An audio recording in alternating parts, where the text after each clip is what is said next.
Bismillahirrahmanirrahim. Assalamualaikum warahmatullahi wabarakatuh. Alhamdulillahi ala ihsanih wa syukru lahu ala taufiqihi wa amtinani wa asyhadu an la ilaha illallah wahdahu la syarika lahu ta'ziman li sya'nih wa asyhadu anna Muhammadan abduhu wa rasuluhu da'ila ridwanih. Allahumma salli alaihi wa ala alihi wa ashabihi wa ikhwanih. Para jamaah Masjid Tarbiyah Cilandak yang dirahmati Allah Subhanahu wa taala, kita lanjutkan bahasan kita tentang sirah nabawiyah dan kita masih membahas tentang perang Khandaq ya. Tatkala kaum musyrikin sudah mengepung kaum muslimin dan ternyata seperti tidak ada hasilnya, mereka hanya saling panah memanah, maka akhirnya kaum musyrikin memiliki ide baru ya. Mereka bersepakat pagi-pagi untuk benar-benar perang habis-habisan ya. Mereka ingin perang habis-habisan sehingga mereka ingin ketika pagi hari semua areal Khandaq dari ujung ke ujung sudah mereka siapkan pasukan pemanah untuk memanah kaum muslimin. Karena sudah lama hanya perang-perangan ya, tidak ada hasilnya, mereka juga tidak bisa menembus Khandaq dan kaum muslimin juga enggak ada yang keluar dari Khandaq. Maka pada malam hari tersebut, pada suatu malam mereka pun kompak, mereka kemudian menata strategi mereka untuk agar pagi hari sebelum matahari terbit mereka sudah fajar terbit, mereka sudah benar-benar mengitari seluruh Khandaq untuk siap menyerang begitu memungkinkan. Ya, demikian juga Rasulullah SAW pada malam itu juga mengatur strategi kepada kaum muslimin, ya, dan Nabi menjanjikan kepada mereka kemenangan jika mereka bersabar. Akhirnya, ya, ketika tiba pagi hari, maka ya mereka pun menyerang kaum muslimin ya dengan serangan yang sangat kencang dan tidak berhenti-berhenti karena mereka sudah mengitari seluruh Khandaq. Kemudian mereka menyerang bertubi-tubi, tidak berhenti-berhenti ya. Kemudian mereka terutama mengeser kepada kubahnya Nabi SAW, itu kemahnya Nabi SAW, di mana Nabi SAW berada di situ. Akhirnya terus terjadi penyerangan dan Rasulullah SAW tidak bisa mengumpulkan pasukan untuk sholat. Hari-hari sebelumnya bisa, ada sisi waktu untuk bisa sholat, mungkin bergantian. Namun pada kali ini semuanya sibuk karena kaum musyrikin sengaja untuk mengitari seluruh Khandaq, kemudian menyiapkan pasukan memanah untuk menyerang kaum muslimin. Ya. Akhirnya kaum muslimin terpencar-pencar, tidak bisa bersatu untuk sholat. Dan mereka baru hanya bisa sholat setelah matahari terbenam. Ya. Mereka hanya bisa sholat setelah matahari terbenam. Kemudian kaum muslimin benar-benar fokus kepada kemahnya Nabi SAW. Ya. Mereka benar-benar menjaga kemah Nabi SAW. Sementara Khalid bin Walid sudah bolak-balik berusaha untuk menyerang kemah Nabi SAW. Ya, mereka tahu di mana lokasi Rasulullah SAW. Ya. Di antaranya ya ada seorang sahabat bernama Tufail bin Nu'man yang akhirnya meninggal terkena tombak dari salah seorang musyrikin bernama Wahsy bin Harb. Setelah tiba malam hari baru kemudian para sahabat bisa salat. Al-Imam Al-Bukhari dan Muslim meriwayatkan dari Jabir bin Abdullah, "Ana Umar bin Khattab radhiyallahu anhu jaa yaumul Khandaq." Umar bin Khattab datang kepada Nabi pada hari perang Khandaq setelah matahari terbenam. Maka Umar pun mencaci maki orang-orang kafir Quraisy. Kenapa? Karena tidak sempat sholat. Bagaimana perhatian para sahabat terhadap sholat bahkan dalam kondisi perang. Ya, bagi mereka sholat adalah segala-galanya. Bagi mereka sholat adalah saatnya untuk istirahat, mendekatkan diri kepada Allah Subhanahu Wa Taala. Maka tatkala Umar tidak bisa sholat, dia maki-maki orang Quraisy. Kemudian dia berkata, "Ya Rasulullah, makitu usolli al-asr hatta kadat asy-syamsu taghrib." Hatta kadat asy-syamsu taghrib. Faqala Nabi SAW, "Wallahi ma sallaituha." Aku tidak bisa salat asar sampai matahari tenggelam. Ya. Kata Nabi SAW, "Demi Allah, saya pun juga belum salat. Saya pun belum salat." Faqumna ila Buthan, karena sudah malam, karena mereka ketika perang kode etik mereka kalau matahari terbenam berhenti. Itu kode etik mereka yang disepakati oleh kaum musyrikin, kaum muslimin. Maka setelah matahari terbenam, faqumna ila Buthan, kami pun pergi suatu lembah di Madinah namanya Buthan. Fatawadda'a lis-salat wa tawadda'na laha. Kemudian Nabi SAW pun berwudu para sahabat, kami pun berwudu bersama Nabi sallallahu alaihi wasallam. Fa shalal asra ba'da maghribati syamsu, thumma shalal ba'daha al-maghriba. Maka Rasulullah SAW pun salat asar dulu padahal matahari sudah terbenam. Kemudian baru salat maghrib, baru kemudian nunggu isya, baru salat isya, ya. Dalam riwayat yang lain Nabi sallallahu alaihi wasallam marah. Nabi sallallahu alaihi wasallam berkata, "Syaghaluna anis salatil wusta." Mereka telah menyibukkan kita sehingga tidak bisa salat asar. Salatul wusta, salat yang tengah, salatil asr, itu salat asar. Mala Allahu ajwafahum wa kuburahum nara. Semoga Allah memenuhi mulut-mulut mereka dan semoga Allah memenuhi kuburan-kuburan mereka dengan api. Atau qala hasyallahu ajwafahum wa kuburahum nara. Maknanya sama. Semoga Allah memenuhi mulut mereka, ya, rongga-rongga tubuh mereka dipenuhi dengan api dan juga semoga Allah memenuhi kuburan mereka dengan api. Bahkan dalam sebagian riwayat yaitu Nabi belum salat zuhur, belum salat asar, belum salat maghrib. Duhur juga belum. Dan mereka salat setelah maghrib dan agak tidak langsung habis maghrib. Agak lama sedikit antara maghrib dan isya baru kemudian mereka salat, ya. Dari Abi Sa'id Al-Khudri radhiyallahu anhu beliau berkata, "Hubisna yaumal khandaq anis salati hatta kana ba'dal maghrib bihawiyyin minal lail hatta kufina." Kami tidak bisa salat ketika perang Khandaq hari tersebut. Tertahan kami tidak bisa salat sampai terbenam matahari, yaitu lanjut malam sedikit mungkin setelah setengah jam terbenam matahari baru kemudian kami salat. Fada'a Rasulullah sallallahu alaihi wasallam Bilalan, maka Nabi pun memanggil Bilal. Fa aqama salatul dhuhri, kemudian Bilal iqamat salat zuhri fa shallaha, kemudian Nabi salat zuhur. Wa ahsana salataha kama kana yusalliha fi waqtiha. Dan Nabi salat tidak terburu-buru, Nabi salat dengan tenang seakan-akan seperti di waktu zuhur. Tsumma amarahu fa aqama al-asr, kemudian Nabi memerintahkan Bilal qomat lagi, qomat salat asar. Fa shallaha wa ahsana salataha, kemudian Nabi salat asar dan dia perbagus salatnya kama kana yusalliha fi waqtiha, seakan-akan dia salat di waktu asar. Tsumma amarahu fa aqama al-maghrib. Kemudian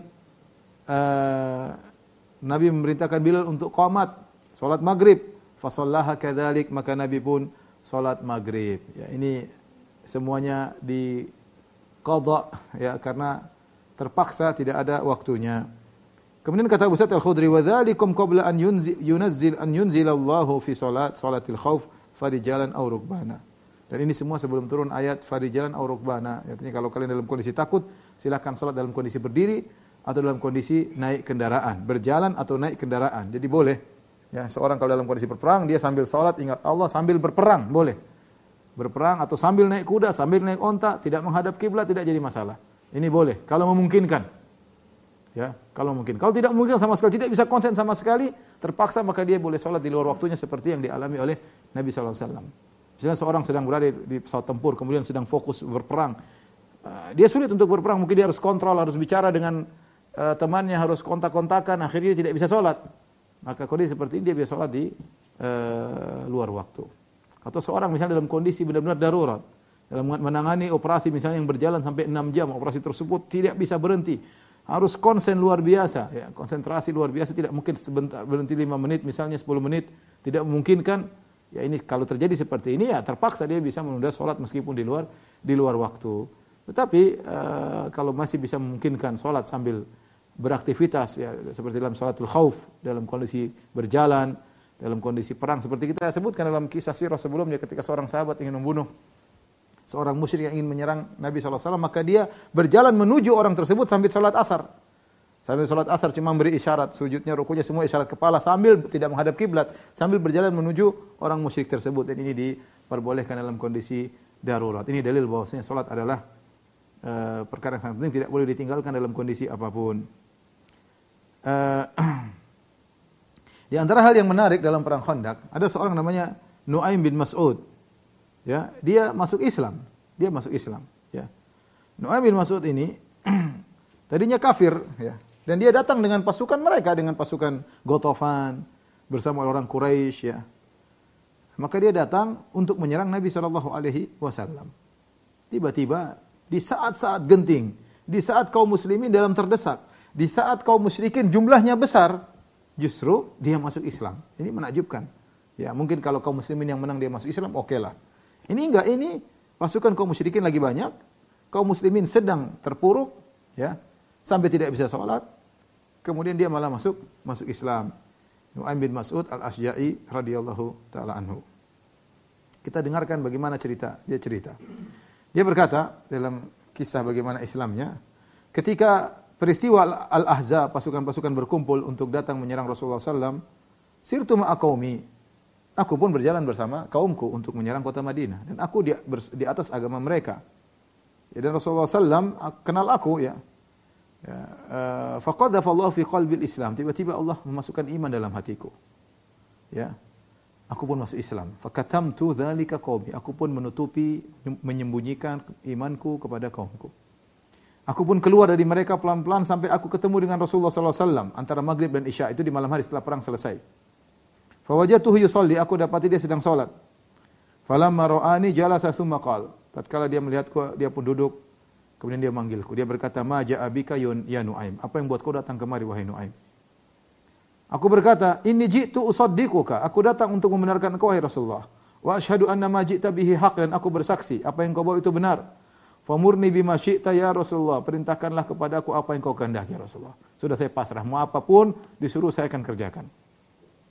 Al-Baihaqi meriwayatkan dalam Dalailun Nubuwah, Nu'aim berkata, "Ya Rasulullah, inni qad aslamtu wa lam ya'lam bi ahadun min qaumi famurni amraka." Ya Rasulullah, aku sudah masuk Islam dan kaumku seorang pun tidak ada yang tahu aku masuk Islam.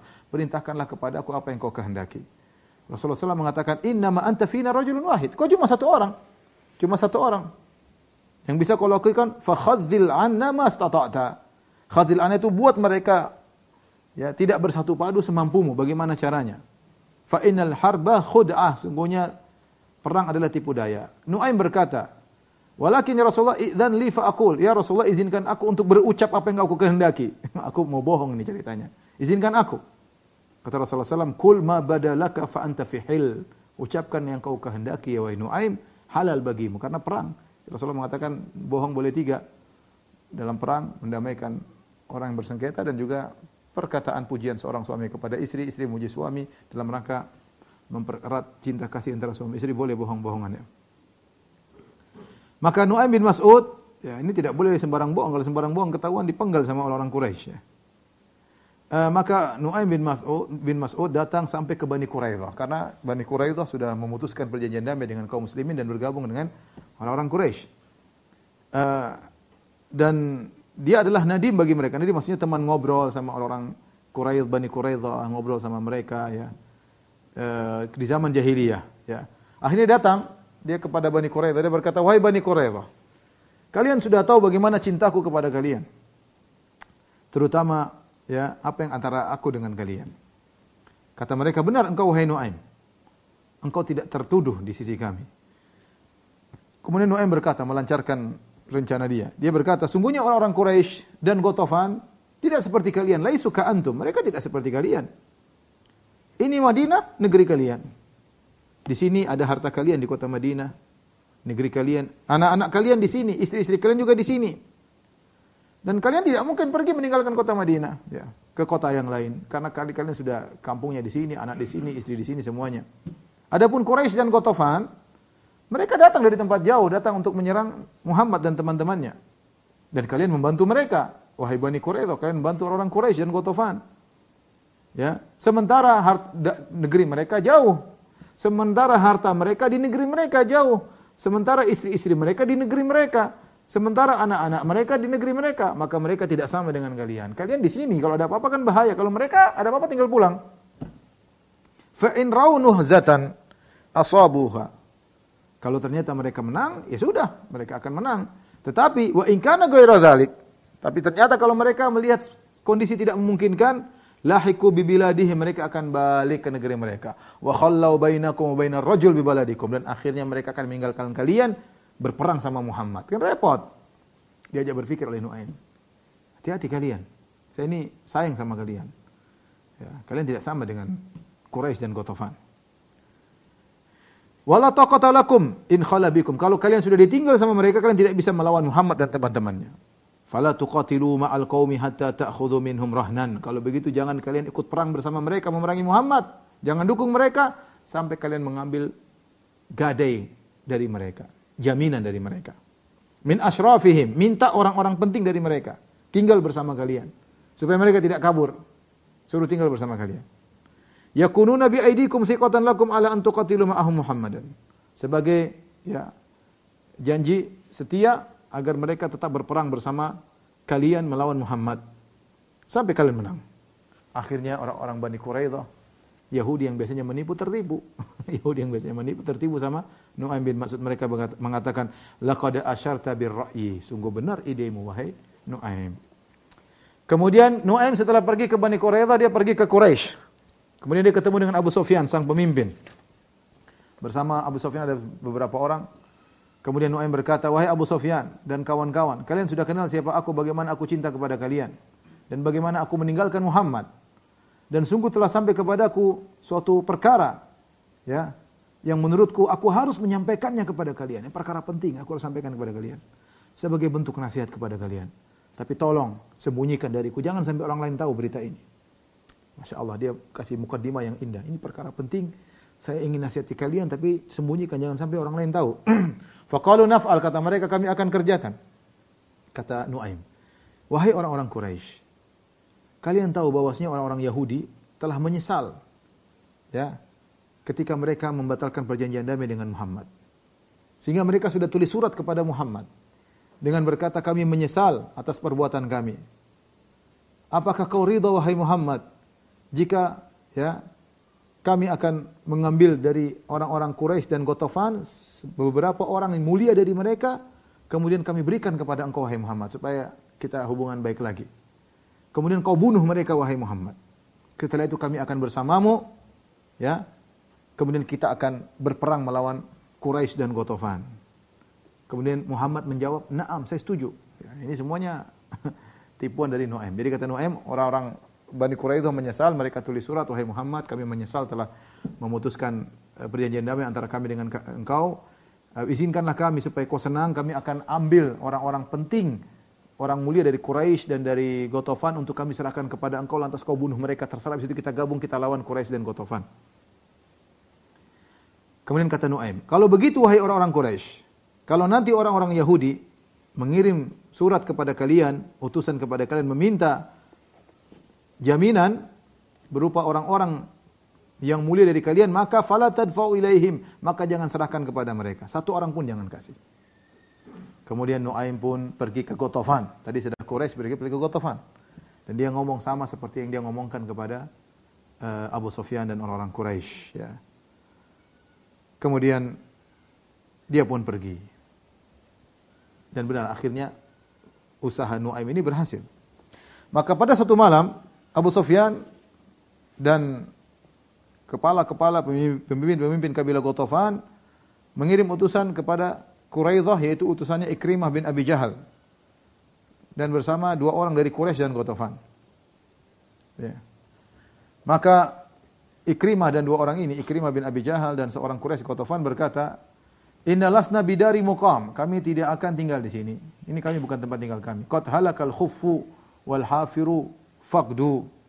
Onta-onta sudah binasa, kemudian kuda-kuda pun sudah berjatuhan. Setelah itu angin kencang. Faqdu lil qital. Hatta nunajiza Muhammadan. Kami tidak bisa begini terus. Kalian ayo berangkat perang. Kalian jangan berdiam aja di rumah kalian. Ayo kita berangkat perang, perangi Muhammad sama-sama. Wa nafragha mimma bainana wa bainahu, dan kita selesaikan, kita curahkan semua kekuatan kita untuk melawan Muhammad. Ayo Bani Quraidah, ayo keluar bareng kita perangi Muhammad. Akhirnya Bani Quraidah kirim jawaban. Kata mereka, innal yawma yaumus sabt. Ini hari Sabtu. Dan ini adalah hari yang kita tidak boleh melakukan apapun. Hari suci, tidak boleh bekerja. Sungguh nenek moyang kami pernah ada melakukan, sebagian kami melakukan pekerjaan di hari Sabtu, akhirnya ditimpa dengan perkara yang kalian tahu, yaitu dirubah jadi monyet dan babi. Kemudian kami pun tidak akan berperang bersama kalian melawan Muhammad sampai kalian memberikan jaminan bagi kami dari orang-orang mulia di antara kalian. Serahkan beberapa orang dulu sini tinggal bersama kami sebagai jaminan, baru kami akan berperang. Kita perang sama-sama melawan Muhammad. Fa inna nakhsha in darrasatkumul harbu washtadda alaikumul qital an tanshamiru ila biladikum. Kami khawatir nanti kalau perang sudah sangat parah, kalian sudah digigit oleh perang, artinya sudah dalam kondisi sulit, kalian akhirnya meninggalkan kota Madinah. Wa taraktumuna, kemudian kalian tinggalkan kami di sini. Dan kami tidak mampu untuk melawan Muhammad kalau begitu caranya. Kalau gitu kalian tidak boleh kabur. Serahkan jaminan kepada kami.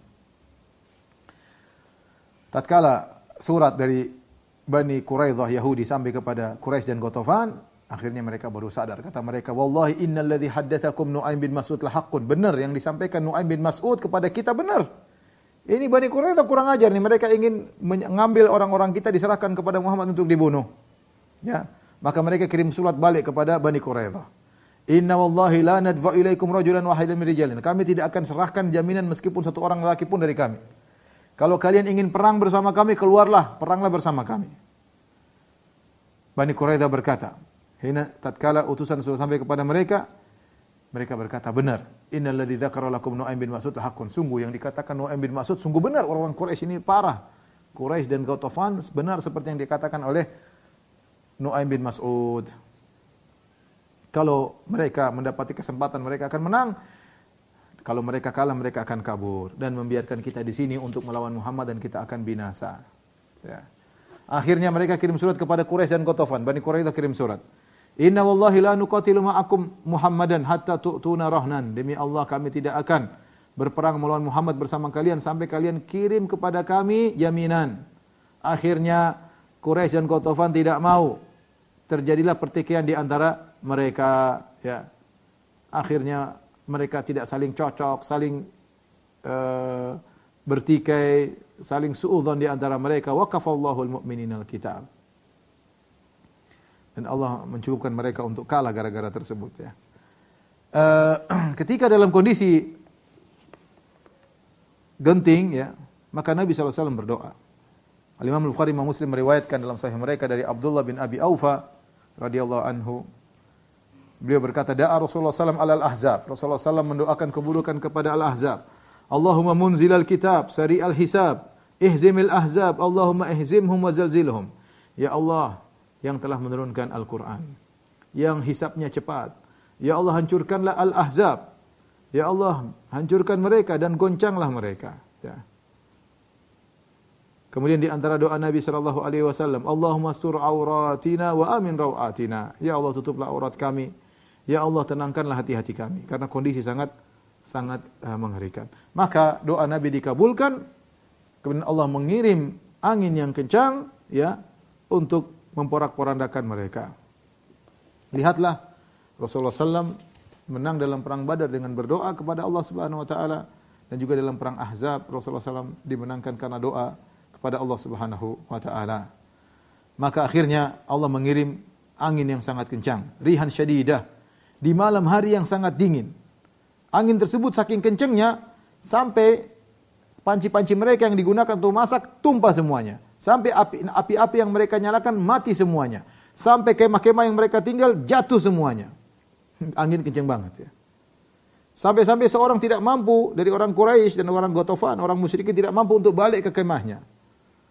Imam Al-Bukhari, Imam Muslim meriwayatkan dari Ibnu Abbas radhiyallahu anhuma, Rasulullah SAW bersabda, "Nusirtu bis-saba wa uhlikat adun bid-dabur." Sungguhnya aku ditolong dengan angin timur, bis-saba, dan kaum Ad telah dibinasakan dengan angin barat. Allah bukan cuma mengirim angin, Allah kirim juga malaikat. Wa junudan lam tarauha. Dan pasukan yang kalian tidak lihat. Malaikat menggoncangkan mereka, ya, memasukkan ketakutan dalam hati mereka. Sehingga akhirnya mereka yang tadinya datang dengan kesombongan, merasa pasti menang, terbalik mereka yang ketakutan. Sama-sama kaum muslimin juga ketakutan, mereka juga ketakutan, ya, dengan ketakutan luar biasa. Ya.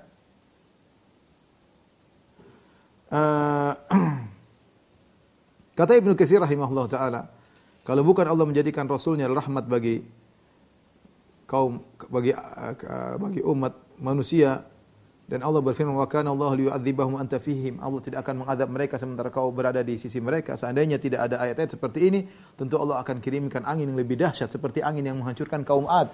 Yang kaum Ad diangkat sampai 7 malam 8 hari. Digoncang-goncangkan di udara kemudian dibinasakan. Tapi Allah cukup kirim angin soba yang tidak terlalu kencang tapi telah memporak-porandakan mereka. Ketika angin memporak-porandakan mereka, para sahabat tidak tahu kondisi mereka. Yang jelas Mereka sudah diserang dengan dahsyat di siang hari sampai Nabi tidak bisa sholat. Duhur, asar tidak bisa sholat kecuali di waktu maghrib. Ketika itu setelah mereka diserang dengan angin, doa Nabi dikabulkan, ya. Maka Nabi menyuruh para sahabat, sebagian sahabat untuk menengok bagaimana kondisi mereka. Perhatikan hadis ini. Ada seorang pemuda dari Ahlul Kufah bertanya kepada Hudzaifah bin Yaman, "Wahai Hudzaifah, apakah kau pernah melihat Nabi dan bersahabat dengan Nabi?" Kata Hudzaifah bin Yaman, sahabat mulia, "Na'am, ya benar akhi, benar wahai putra saudaraku." Terus apa yang kalian lakukan dengan Nabi sallallahu alaihi wasallam? Wallahi laqad kunna najhad, dulu kami bersusah payah bersama Nabi sallallahu alaihi wasallam. Anak muda ini bersusumbar, dia berkata, "Lau adraknahu ma taraknahu yamshi 'alal ard, la ja'alnahu 'ala a'naqina." Kalau kami yang ketemu Muhammad, seandainya kami hidup di zaman Muhammad sallallahu alaihi wasallam, kami tidak akan biarkan dia berjalan di atas tanah. Kami akan buat dia berjalan di pundak-pundak kami, di leher-leher kami.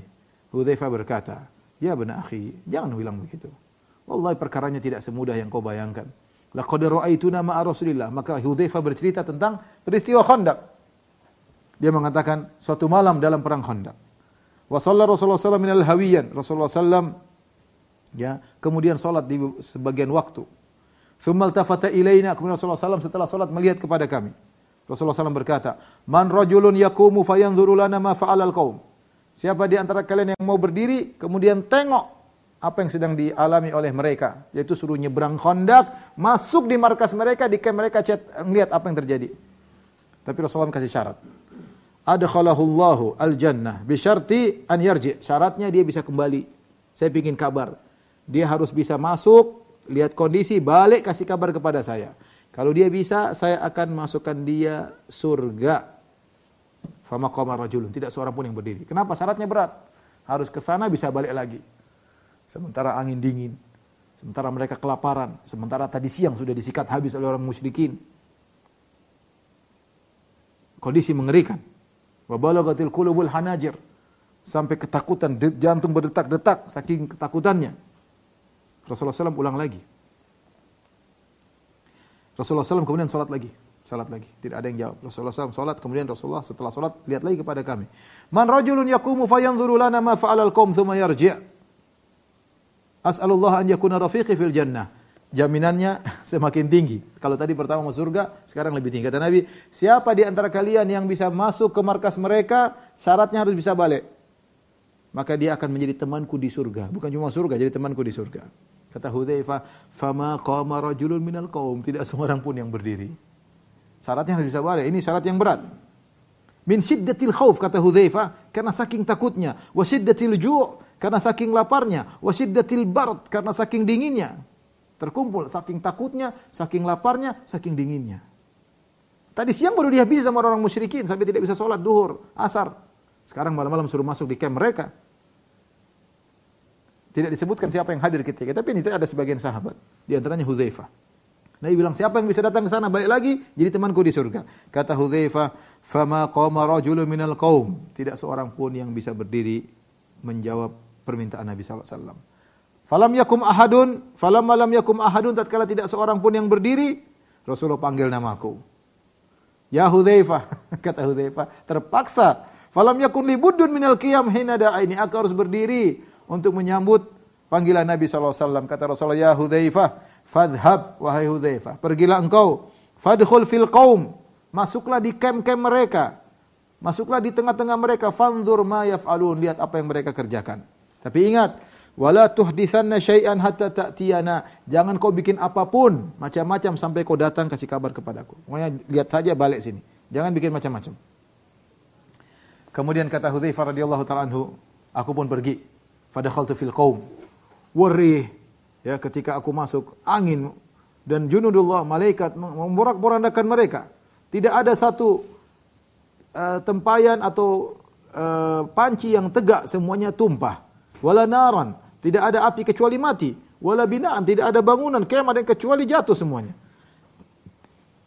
Ketika dalam kondisi genting tersebut, mereka dalam kondisi takut, Abu Sufyan tiba-tiba berkata, "Ya ma'syara Quraisy." Abu Sufyan merasa ada yang masuk. Firasatnya merasa ada yang masuk. menyelip dalam pasukan mereka. Maka Abu Sufyan berkata, "Ya ma'syara Quraisy, liyanzur umru'un man jalisuhu." Wahai orang-orang Quraisy, masing-masing ngecek siapa yang duduk di sampingnya. Waduh, bahaya ini. Disuruh cek siapa yang di sampingnya. Hudzaifah berkata, sebelum aku dicek, aku yang pegang tangan orang sebelahku. Qultu man anta? Siapa engkau? Kayaknya orang itu bilang ana fulan bin fulan. Untung orangnya tidak berkata, terus kamu siapa? Enggak, selamat. Ya. Thumma qala Abu Sufyan. Abu Sufyan kemudian berkata lagi, "Ya ma'syara Quraisy, wahai orang Quraisy kalian, innakum wallahi ma asbahtum bidari muqam." Sungguhnya kalian besok pagi tidak bisa lagi tinggal di sini. Laqad halakal qura, sungguhnya onta-onta kuda-kuda sudah binasa. Waqtalafatna Banu Quraidah. Banu Quraidah telah menyelisih. Wa akhlafatna Banu Quraidah.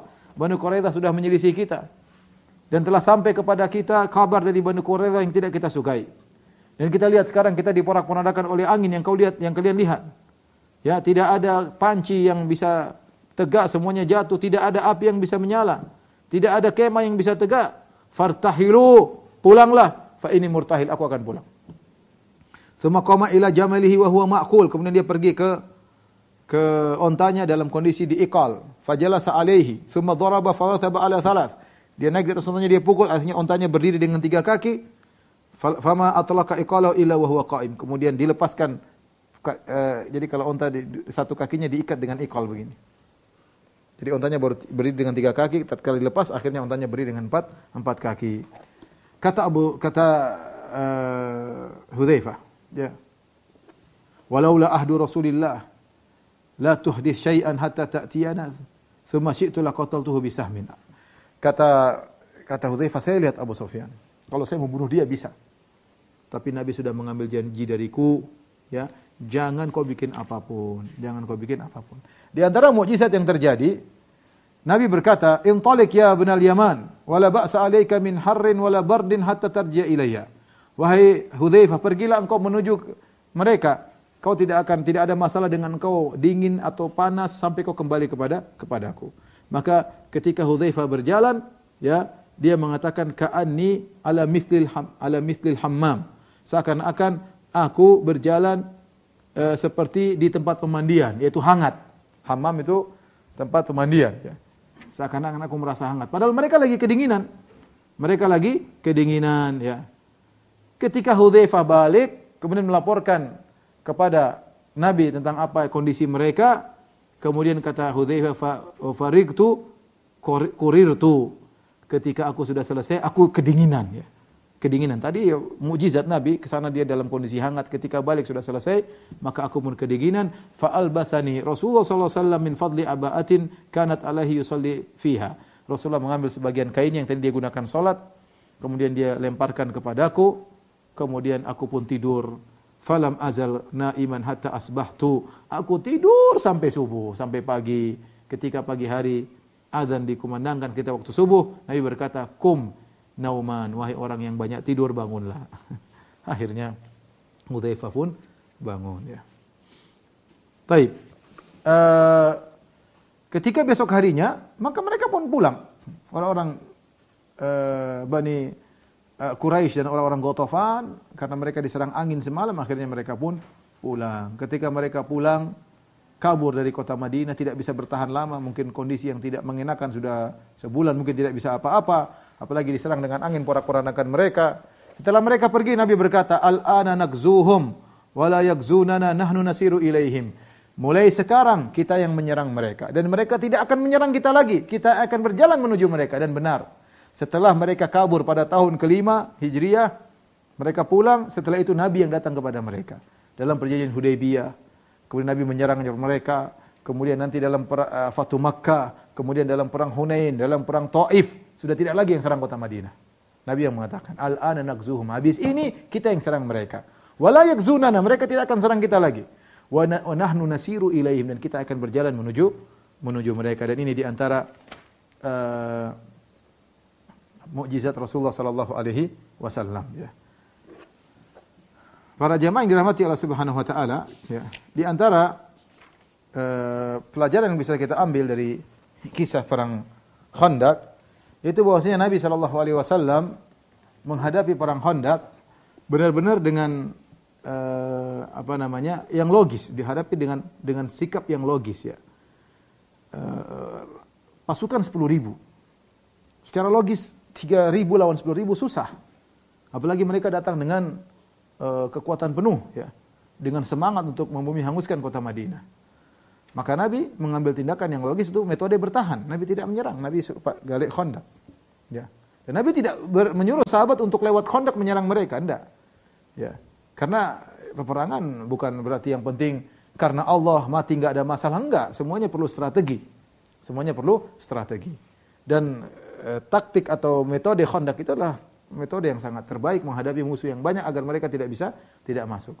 Ya, maksud saya Nabi SAW berpikir logis dan realistis ketika menghadapi musuh yang demikian. Maka kita pun demikian. Kita berpikir yang realistis, bukan hanya sekedar iman tidak ya. Kita juga harus berpikir yang realistis. Makanya ketika Nabi SAW dan para sahabat di Mekah, para sahabat disiksa, Nabi tidak bisa melawan ketika itu. Bilal disiksa, Nabi hanya melihat. Ya, Bilal disiksa sampai Nabi datang kepada Abu Bakar, "Ya Abu Bakar, inna Bilalan yu'adzabu fillah." Wahai Abu Bakar, sungguhnya Bilal sedang disiksa karena Allah. Akhirnya Abu Bakar yang merekakan Bilal dan budak-budak yang lainnya. Ya, Amir bin Fuhairah dan yang lainnya. Bilal, karena Abu Bakar yang punya uang. Ketika Ammar bin Yasir disiksa, bapaknya Yasir dibunuh, istrinya Sumayyah, itu ibunya Ammar juga dibunuh. Nabi hanya mengatakan, "Sabran ala Yasir, fa inna mau'idakumul jannah." Sungguhnya janji Allah bagi kalian surga. Ketika Nabi diganggu, ya, ketika Nabi salat kemudian letakkan kotoran di atas pundaknya, tidak bisa bikin apa ketika itu. Ya, maksudnya Nabi realistis ya.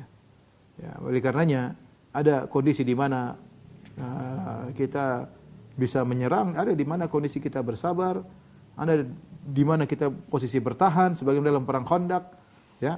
Dalam perang Khandaq, dalam perang Uhud ketika Rasulullah SAW pasukan sudah diserang oleh kaum musyrikin, pasukan kocar-kacir, maka Rasulullah SAW mundur. Sebagaimana sudah kita sebutkan, mundur ke arah Jabal Uhud agar pasukan bisa berkumpul lagi. Kemudian ketika mereka pergi, Nabi tidak kejar. Realistis gimana? Pasukan cuma 700, mereka 3.000 ketika perang Uhud. Jadi maksud saya benar kita iman yang kuat, tetapi kita juga harus realistis ya. Perkara menjadi buruk tatkala iman sudah tidak kuat, kemudian tidak realistis ya. Ini diantara maksud saya faedah yang bisa kita ambil dari kisah perang Khandaq. Kemudian diantara faedah yang bisa kita ambil dari kisah perang Khandaq, bahwasanya angin adalah diperintahkan oleh Allah Subhanahu wa taala ya. Makanya Nabi mengatakan la tusubbur rih, jangan kalian mencaci maki angin. Karena angin itu diperintahkan oleh Allah Subhanahu wa taala. Fa idza ra'aitum ma takrahun, kalau kalian melihat ada angin yang tidak kalian sukai, maksudnya perkara yang tidak menyenangkan, mungkin angin terlalu kencang, maka berdoa kepada Allah Subhanahu wa taala agar dijauhkan dari umirat bih, apa yang angin ini diperintahkan. Berlindung kepada Allah dari apa yang diperintahkan, keburukan apa yang diperintahkan kepada angin ini, karena angin diperintahkan. Ya, sebagai bukti bahwasanya angin diperintahkan, lihatlah dalam perang Khandaq. Ini disampaikan oleh Al-Qurtubi dalam tafsirnya, tafsir Al-Qurtubi. Ya. Beliau mengatakan bahwasanya lihatlah ketika perang Khandaq, ya, jarak antara kaum muslimin dengan orang musyrikin cuma jarak Khandaq. Khandaq jaraknya lebarnya berapa? 5 meter, 6 meter. Cuma itu saja. Tapi yang dialami berbeda. Dari kaum muslimin enggak ada masalah, cuma mungkin dingin. Kaum musyrikin angin hancur-hancuran menghancurkan mereka. Bayangkan angin begitu kuat sampai tungku, kemudian panci semua jatuh. Sampai kemah jatuh. Sampai onta, kuda mereka enggak bisa berbuat apa-apa saking angin kencang. Ya. Saking kencangnya. Api semua mati. Menyalain api enggak bisa angin saking kencang. Padahal jaraknya dekat. Cuma beda 6 meter. Ya mungkin mereka agak jauh dari Khandaq. Tapi intinya jarak dekat.